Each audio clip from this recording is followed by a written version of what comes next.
करता जियो से जियो फ्री है।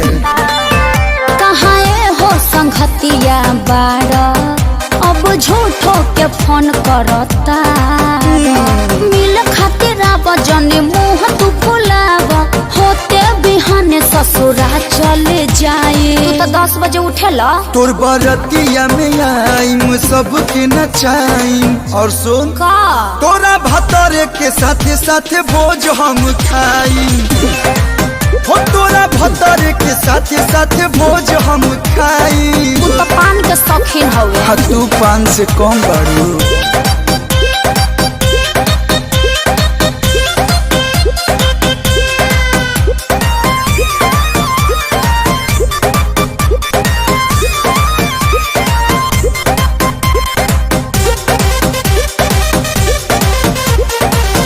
बोली बतियाइल हला शादी के पहिले पीछा छोड़ हमर सुना कहरा से कहिले। ये नहीं हो सकता रहलू कुमार तो का कहना पैलू हमर खियाला का हटिया टाइट भइलू हाजनु पत्थर को मोटा गइलू। कहतारो बतिया फटतावे छतिया बतिया तहार हम कबो ना भुलाए बेदर्दिन सा। सेम टू यू तोर बरतिया में आईम सौभाग्य के नचाईम। लिसन मी बोला तोरा भतरे के साथे साथे भोज हम खाईम हो तोरा भतरे के साथे साथे भोज हम खाईम पकाऊंगा।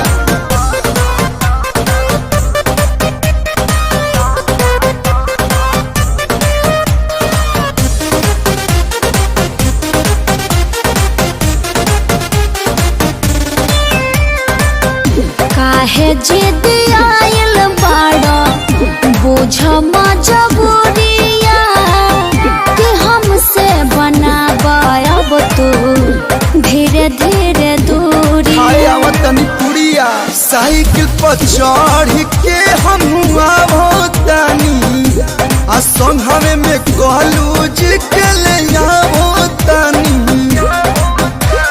सुनो हर राम कही देव बदना भैया के हाथ हम बहुते पिटाई। तोर बरतिया में आई डीजे बजाई जो जो तोरा भतारा के साथे साथे भोज हम खाईम हो तोरा भतारा के साथे साथे भोज हम खाईम। चाउमीन के स्टाइल लगवैले बनू ही तबा।